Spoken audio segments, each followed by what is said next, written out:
¿Puedo ser de derecha y estar a favor del aborto? De nueva derecha no. ¿De tu nueva derecha o de nueva derecha? No, vamos a ver, lo que pasa es que yo no estoy creando una nueva derecha. Yo estoy tratando de interpretar nuevas derechas que están empezando a emerger en distintas zonas. Tenemos el caso de Vox en España, el caso de Kast en Chile, Milei en Argentina, tenemos el caso de López Aliaga en Perú, Donald Trump en los Estados Unidos, y todas esas derechas coinciden en, por ejemplo, poner un freno al asunto del aborto.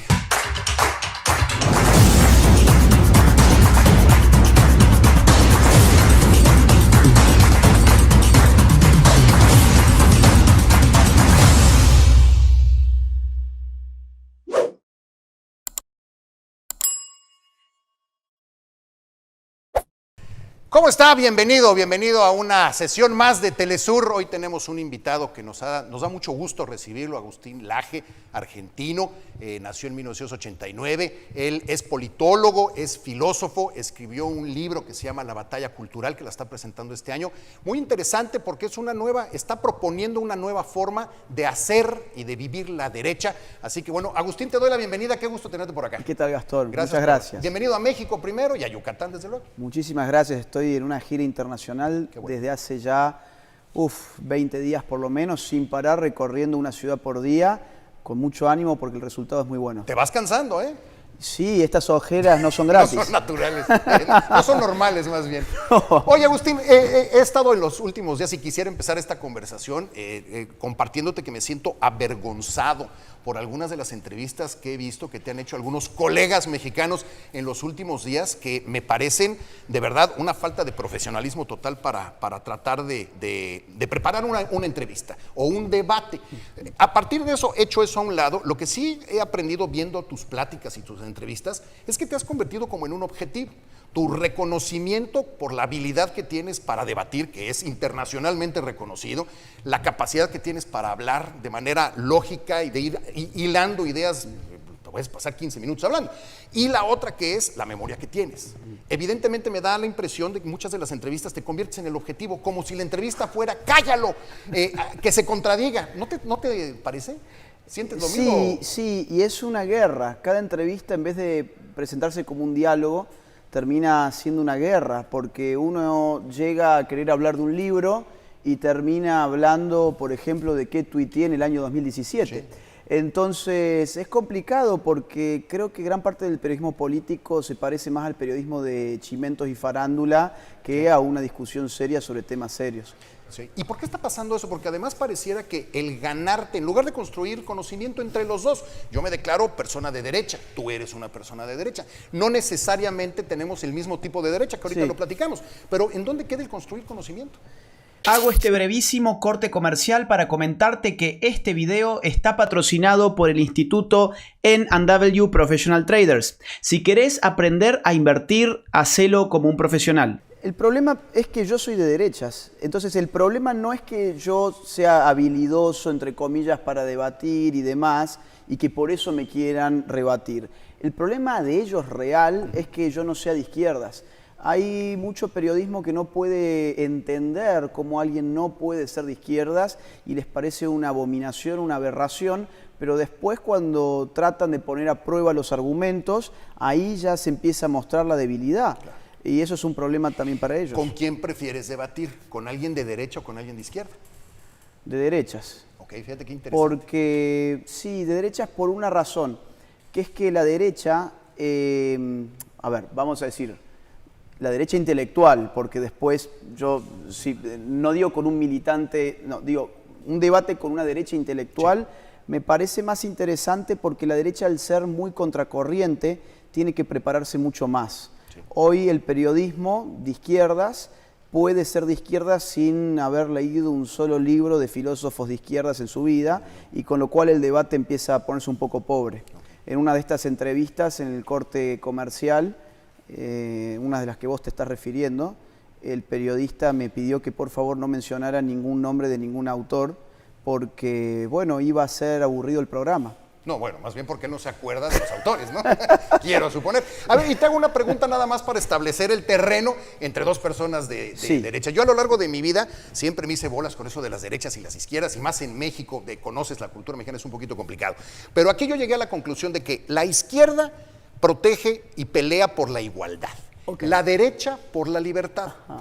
Ambos tienen como base un sistema económico que lo necesitan para existir, que es el capitalismo, es la creación de riqueza. Sí. Es el trabajo y la creación de riqueza. Los de izquierda, que buscan la igualdad, lo que quieren es que la utilidad se reparta de igual forma para todos. Okay. Los de derecha, lo que buscamos es la libertad y decimos, no, que se lo gane quien se lo merece.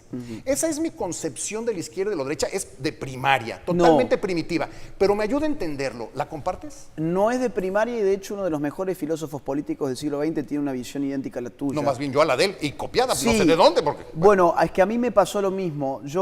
Cuando empecé, este libro me llevó 7 años escribirlo. Okay. Y cuando empecé a reflexionar qué es la izquierda, qué es la derecha, tenía una intuición similar. Y después cuando vi que esto Norberto Bobbio ya lo había escrito en un libro llamado Derecha e Izquierda, dije, no inventé la pólvora.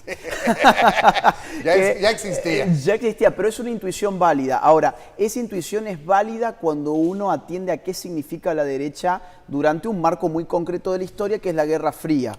¿Sí? De hecho, la izquierda durante la Guerra Fría tenemos distintas versiones, obviamente. Una versión mucho más colectivista y totalitaria como el leninismo o el maoísmo, o una versión más democrática que acepta el sistema capitalista como la social más democracia. Individualista tal vez, ¿no? Sí, digamos, más occidental y un poco más pluralista, si querés.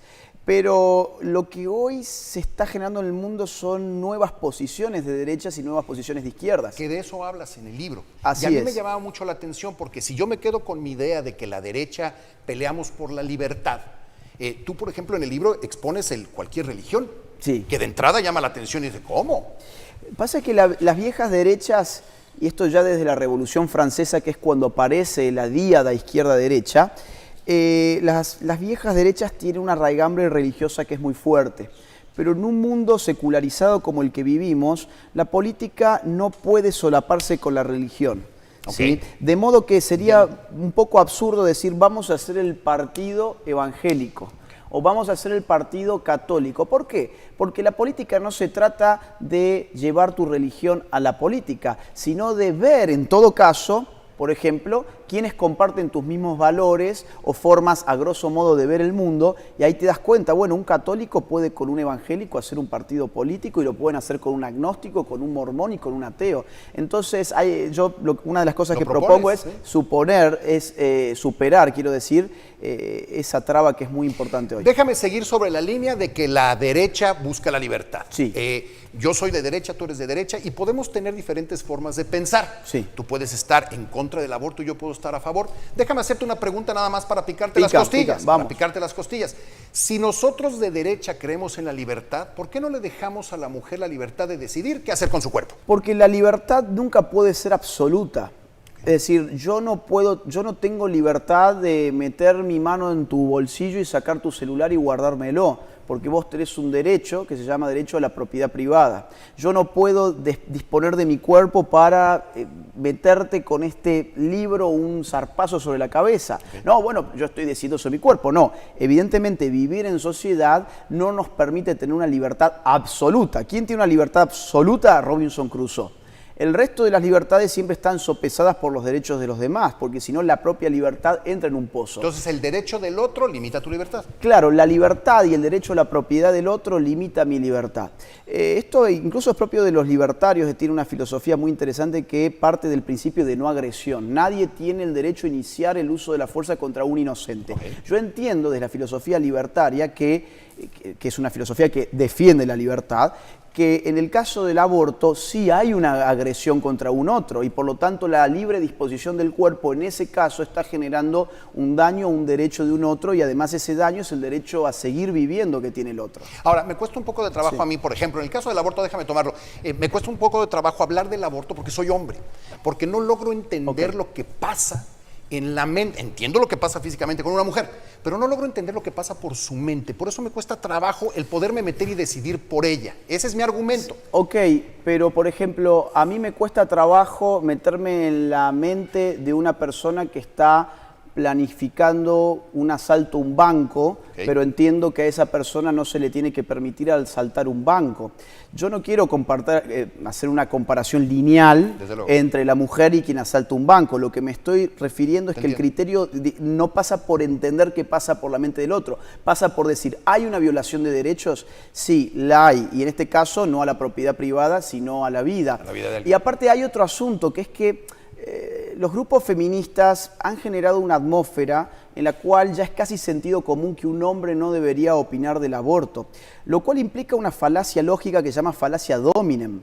¿No? La falacia dominem es que yo diga, por ejemplo, lo que vos estás diciendo está mal porque vos utilizás lentes. Y vos decís, ¿y qué tiene que ver? Es decir, para atacar mi argumento tenés que ir a las premisas lógicas del argumento y a los datos en los cuales se puede estar basando el argumento. Lo mismo pasa con, no, vos no podés opinar o lo que vos opinas está mal porque no tenés útero. Pero después, al final del día, cuando vemos quiénes deciden el asunto del aborto, encontramos que son todos hombres y las feministas no tienen ningún problema de que sean hombres. Los magistrados de la Corte Suprema de México, la mayoría son hombres por empezar. Es un buen punto. ¿Puedo ser de derecha y estar a favor del aborto? De nueva derecha, no. ¿De tu nueva derecha o de nueva derecha? No, vamos a ver, lo que pasa es que yo no estoy creando una nueva derecha. Yo estoy tratando de interpretar nuevas derechas que están empezando a emerger en distintas zonas. Tenemos el caso de Vox en España, el caso de Kast en Chile, Milei en Argentina, tenemos el caso de López Aliaga en Perú, Donald Trump en los Estados Unidos, y todas esas derechas coinciden en, por ejemplo, poner un freno al asunto del aborto. Ahora, déjame cambiar entonces de tema. Legalizar el matrimonio entre personas del mismo sexo. ¿Lo ves bien? ¿Lo ves mal? A ver, yo no entiendo cuál es el derecho que se está pidiendo atrás de eso. O sea, tener el mismo derecho y obligación como pareja, ¿no? Es lo que bien, para eso no hace falta ponerle la palabra matrimonio.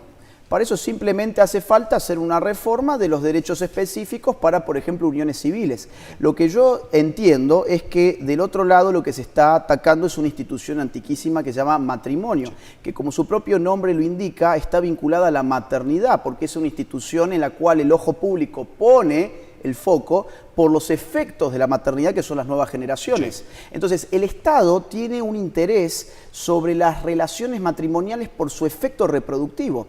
Vamos a suponer, vos y yo somos amigos, vamos al registro civil de Mérida y queremos registrar el registro que nosotros somos amigos. Y el burócrata de turno nos va a decir, bueno, miren, eso es un asunto privado. No, pero además de ser amigos, para ahorrar compartimos un apartamento. Eso es un contrato privado entre ustedes dos. No, pero además, no es el caso, nos acostamos y tenemos relaciones y tenemos un noviazgo.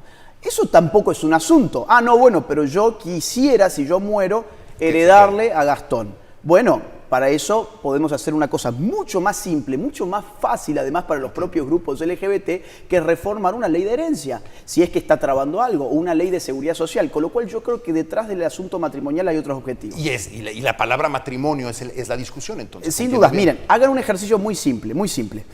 Busquen en Google, ¿sí? Se casó con un árbol, se casó con un color, se casó con una estación de tren, se casó con una muñeca inflable, se casó consigo misma, se casó con una notebook, se casó con un holograma, van a encontrar estos y muchos. Se casó con un delfín. ¿Por qué? Y te lo presentan los principales medios de comunicación. Porque cuando yo expando semánticamente una palabra, licúo su sentido. Esto es un libro, si yo digo, la silla se llama libro, la banqueta se llama libro, mis zapatos se llaman libros, el estudio se llama libro y yo después digo, Gastón, ¿podrías pasarme el libro? Yo ya licué el sentido del libro. Entonces yo creo que por ahí está pasando esa estrategia. Oye, rápidamente, otro tema que me interesa mucho de lo poco, no he podido leer tu libro y ofrezco una disculpa por eso. Es nuevo, sí, es nuevo, pero es muy nuevo. El tema del populismo. Estás hablando de la necesidad de utilizar, ojo, el populismo como herramienta dentro de la derecha.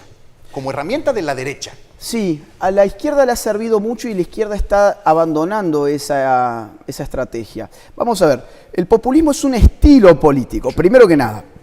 No es una ideología. Hay gente que comete el error gravísimo de pensar que hay algo que se llama ideología populista. No, es un estilo, es una forma. Podemos tener el populismo de izquierdas o derechas. Exactamente, es una estrategia.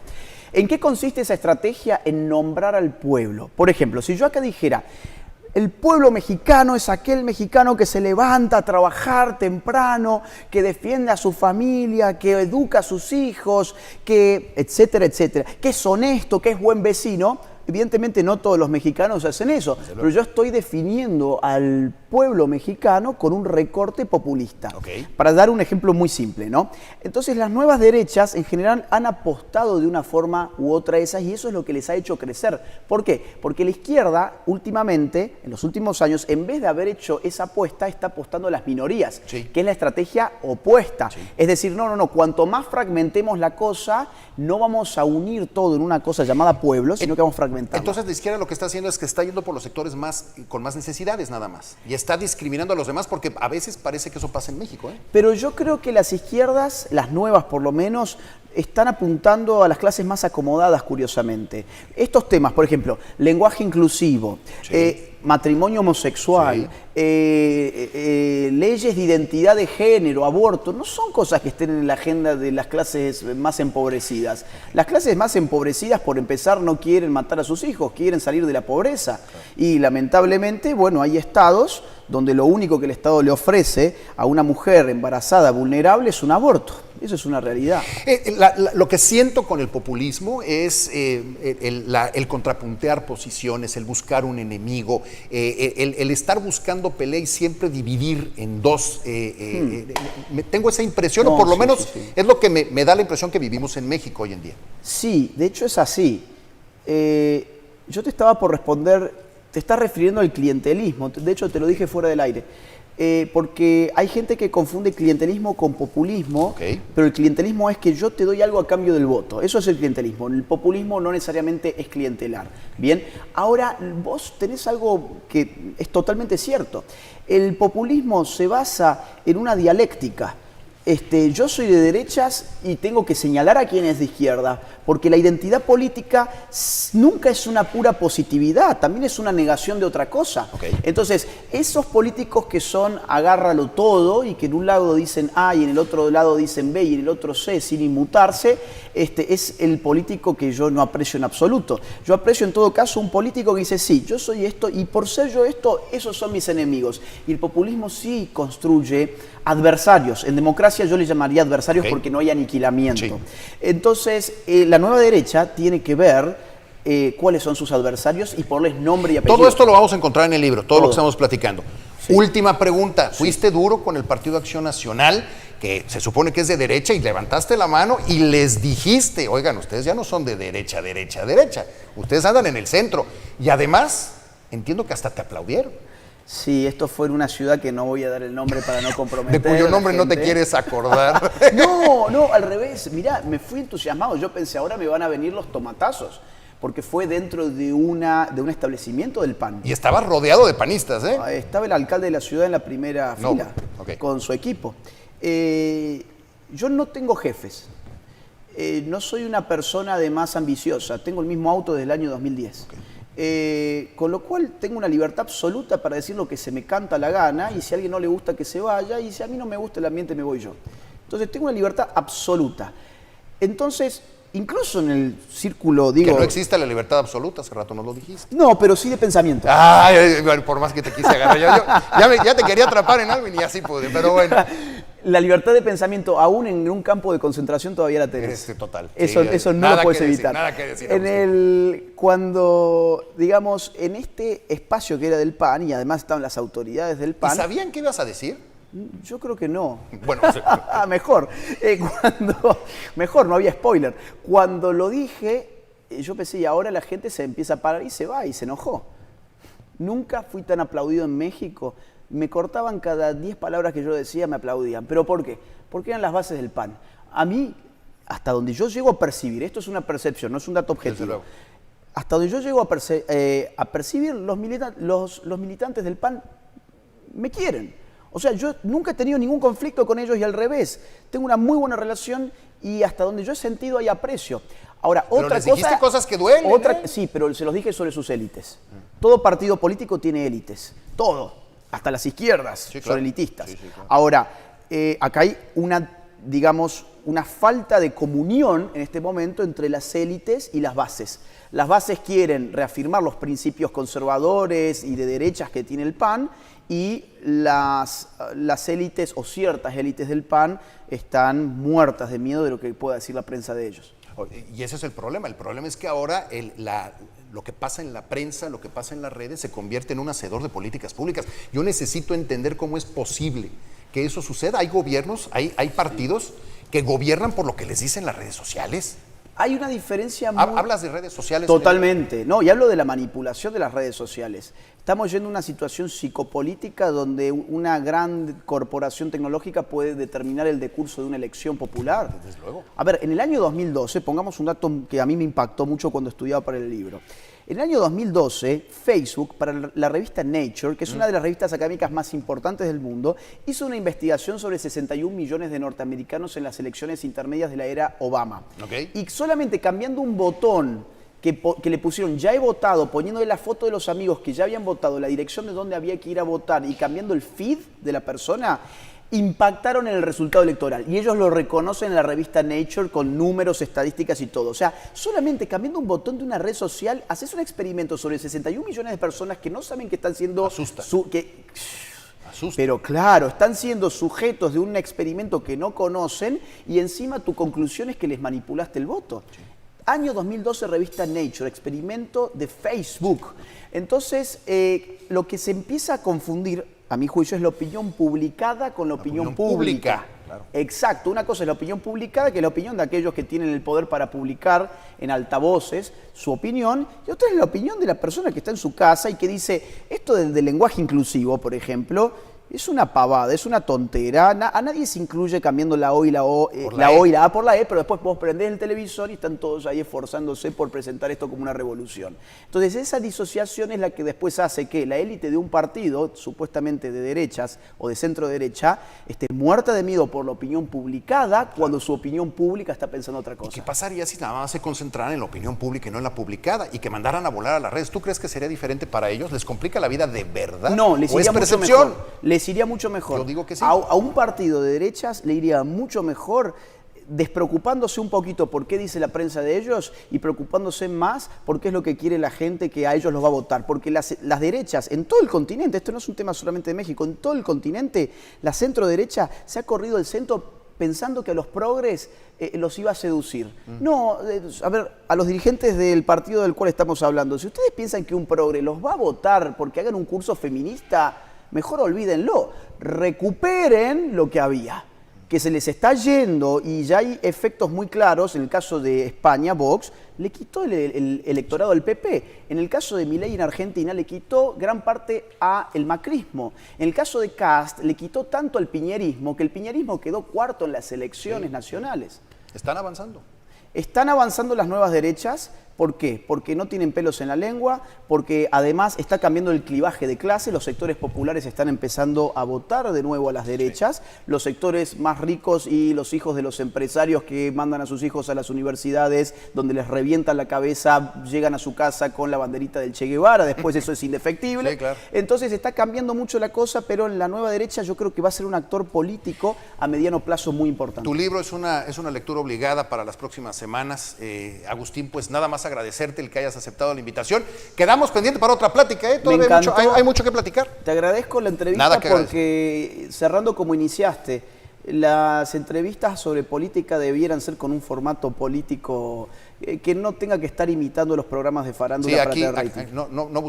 En la entrevista no se buscan likes. Así Agustín, es. Muchísimas gracias por haber venido. Gracias, Gastón. Gracias. Aquí está el libro Agustín Laje, vale muchísimo la pena, hay que conseguir el libro aquí. Nos despedimos, muchas gracias y desde luego gracias, Agustín.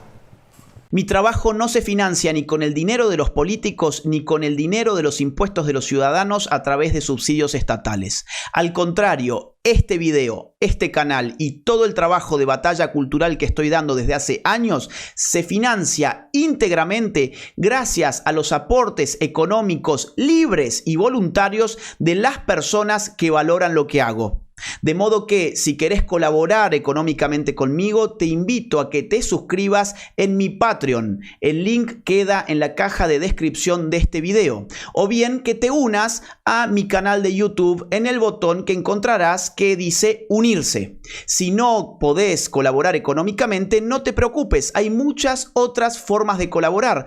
Por ejemplo, difundiendo este video en tus redes sociales, en tus grupos de WhatsApp y en todas las plataformas que consideres oportunas.